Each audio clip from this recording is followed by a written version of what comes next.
नमस्कार. कसला विचार करतोय चेतराम? रघुनंदन त्रिवेदींची कथा. मराठी अनुवाद जयप्रकाश सावंत. ऐकूया.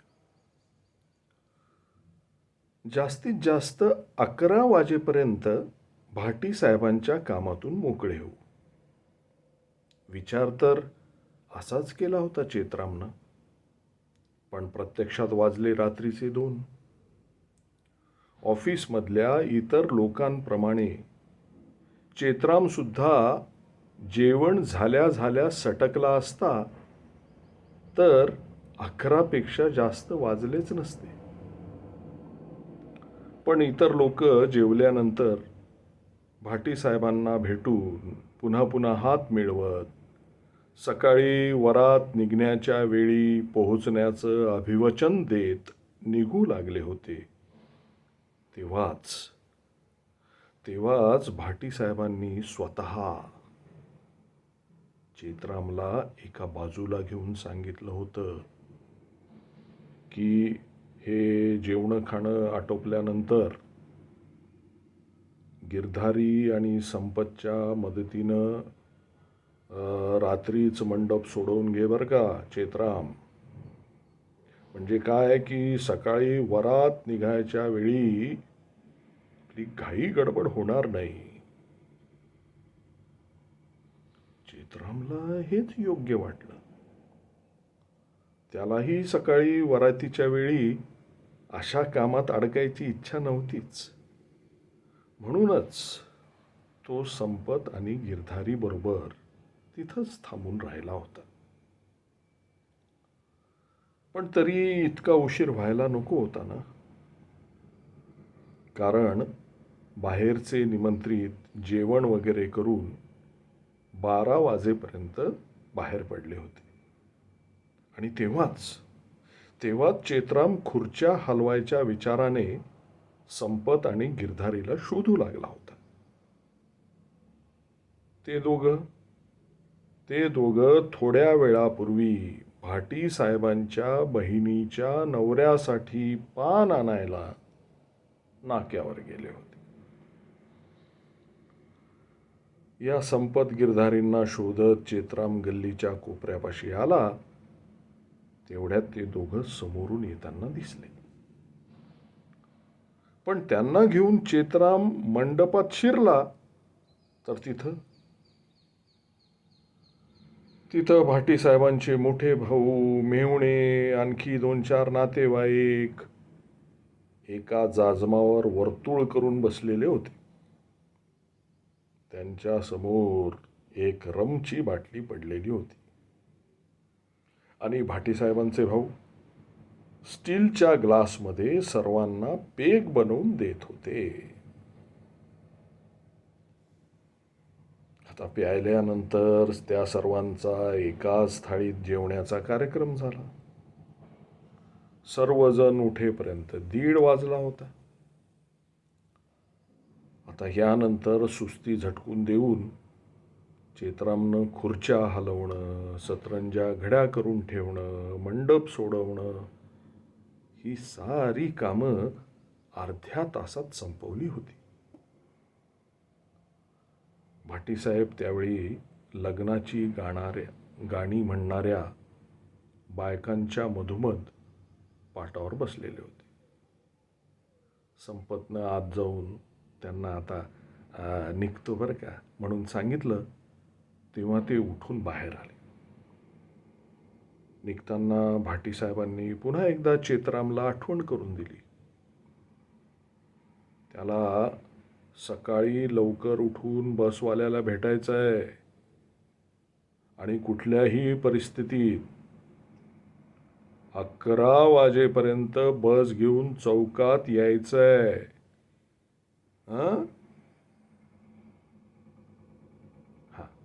चेतराम हो तर म्हणाला होता. पण घरी पोचून जेव्हा खाटेवर पडला तेव्हा त्याला वाटलं की तो खाटेवरून कधी उठूच शकणार नाही. कारण गेले 2-3 दिवस त्याला नीट झोपायलाही मिळालेलं नव्हतं. असलं कसलं लग्न आहे हो तुमच्या भाटीसाहेबांचं? हां, दिवस नाही रात्र नाही. अहो, ऑफिसमधले चपराशी असलात म्हणून काय त्यांचे नौकर झालात काय? जेव्हा बघाव तेव्हा भाटीसाहेबांकडे कामाला चाललोय. हां, एवढे काय देवाचा अवतार लागून गेलेत की काय तुमचे भाटीसाहेब? आपला जग्गू 2 दिवसापासून तापानं फणफणलाय. त्याला त्याला औषध आणून द्यायला फुरसत नाहीये तुम्हाला. हं? सकाळी घरातून निघताना सुगंधी तणतणली होती. चेतराम काहीही उत्तर न देता घरातून बाहेर पडला होता खरा, पण जग्गूच्या तापाची गोष्ट ऐकल्यावर तो मनातून घाबरलाही होता. देवाच्या खेळीचा काही भरोसा नाहीये. आपली मुनिया मुनिया कुठं महिनोन महिने आजारी राहिली होती. फक्त 1 दिवसाच्या तापानं गिळून टाकलं होतं तिला. नाही, निष्काळजी राहून उपयोगी नाही. सकाळी उठल्याबरोबर पहिली गोष्ट म्हणजे जग्गूसाठी औषध आणायचंच आणि मग घरी आल्यावर स्वतःची बॅग भरायची आणि त्यानंतर बसवाल्याकडे पोचायचं. असं करता येईल का की तो जग्गूला घेऊन दवाखान्यात जाईल आणि मागे सुगंधी त्याची बॅग भरेल? अरे पण यात एक अडचण आहे. त्याची नवी पॅन्ट आणि बुशर्ट हे बघून सुगंधीची कटकट पुन्हा सुरू होईल. अचानक चेतरामला एक युक्ती सुचली. हा नवा ड्रेस आहे ना, भाटी साहेबांनी त्याला खास त्यांच्या वरातीत सामील व्हायला म्हणून विकत घेऊन दिलाय. असं सुगंधीला सांगितलं तर काय होईल की तिच्या मनात भाटी साहेबांबद्दल जो राग आहे ना, तो सुद्धा थोडा कमी होईल ना. असंच सांगूया तिला. कूस बदलून त्यानं झोपायचा प्रयत्न केला, पण मनाचं एक टोक आता भाटी साहेबांशी जाऊन जुळलं. त्यांचं इथं पोस्टिंग झाल्याला वर्षभरच झालं असावं, पण तेवढ्याच वेळात ऑफिसमधल्या सर्वांना त्यांनी मागं टाकलं. अरे कमवतात काय सगळेच ना, पण भाटीसाहेब भाटीसाहेबांसारखा खर्च कुणीच करत नाही. महिन्यातून 2-3 वेळा तरी बियर मागवतातच. आणि चेतरामवर तर त्यांची खास मर्जी आहे, अगदी खास. त्याला सिगरेटचं पाकिट सांगितलं तर उरलेल्या पैशातून तुझंही बंडल आण रे चेतराम, असं सांगायला ते कधी विसरतच नाही. चेतरामला पैशाची भूक नाहीये, पण असं प्रेम मिळणं केवढी मोठी गोष्ट आहे. आणि भाटी साहेबांच्या मनात त्याच्याविषयी प्रेम नाही म्हणावं तर या चेतराम मेहतरमध्ये अशी कोणती विशेष गोष्ट आहे की त्यांनी त्याला इतकं जवळ करावं? हां, अशा तऱ्हेचे विचार करता करता शेवटी केव्हा तरी चेतरामला झोप लागली.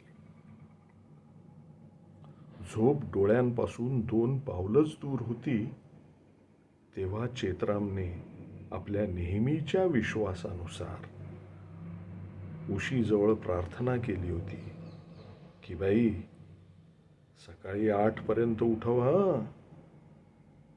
आणि खरोखरच चेतरामनं डोळे उघडले तेव्हा 8 वाजले होते.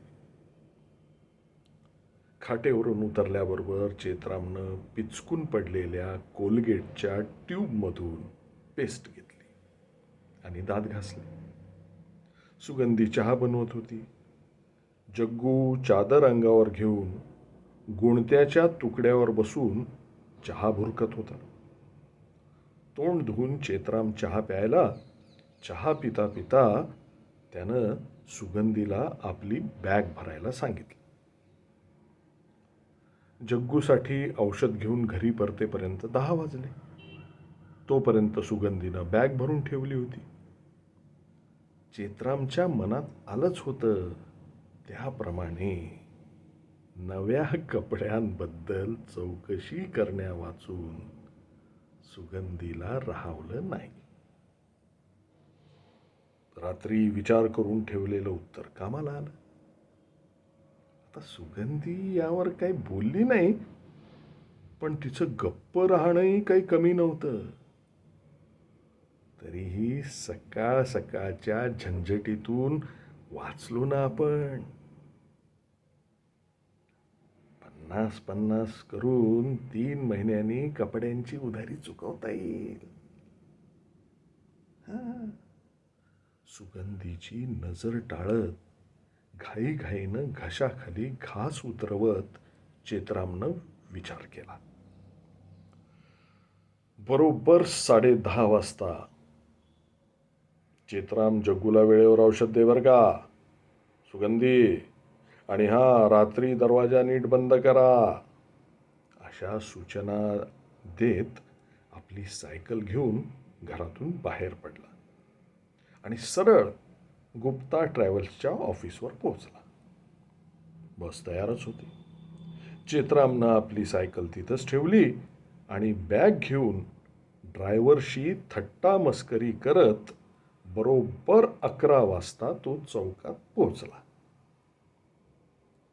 पाहुणे मंडळी तिथंच उभी होती. आपली बॅग ड्रायव्हरच्या सीटजवळ ठेवून चेतराम खाली उतरला. ऑफिसमधल्या लोकांपैकी फक्त सोळंकी साहेब आणि अगरवाल साहेब आलेले होते.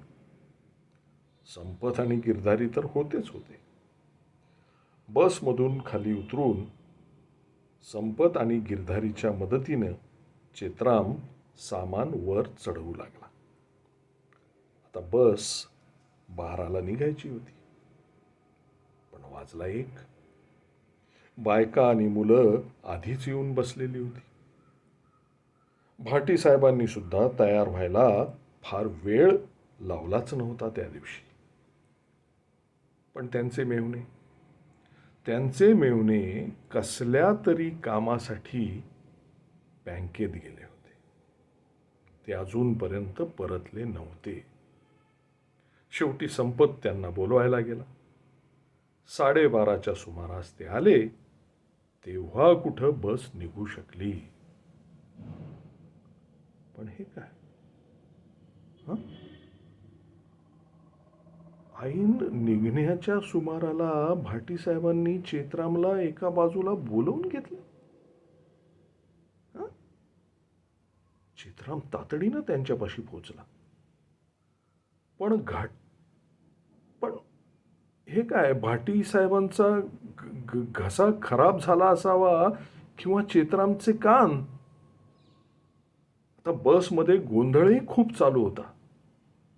खास करून मुलांच्या आरडाओरड्यात काहीही ऐकायला येत नव्हतं. नाईलाजानं भाटी साहेबांना खाली उतरावं लागलं आणि चेतराम सुद्धा त्यांच्या मागोमाग बसमधून उतरला. भाटी साहेब त्याला घेऊन बसच्या पिछाडीला गेले आणि कुजबुजत्या स्वरात त्याला काहीतरी सांगू लागले. चेतरामला काही समजलं, काही नाही समजलं. थोड्या वेळानं बस रवाना झाली. उकाड्याने हैराण झालेल्या पाहुणे मंडळींनी बस सुरू झाल्यावर सुटकेचा श्वास सोडला.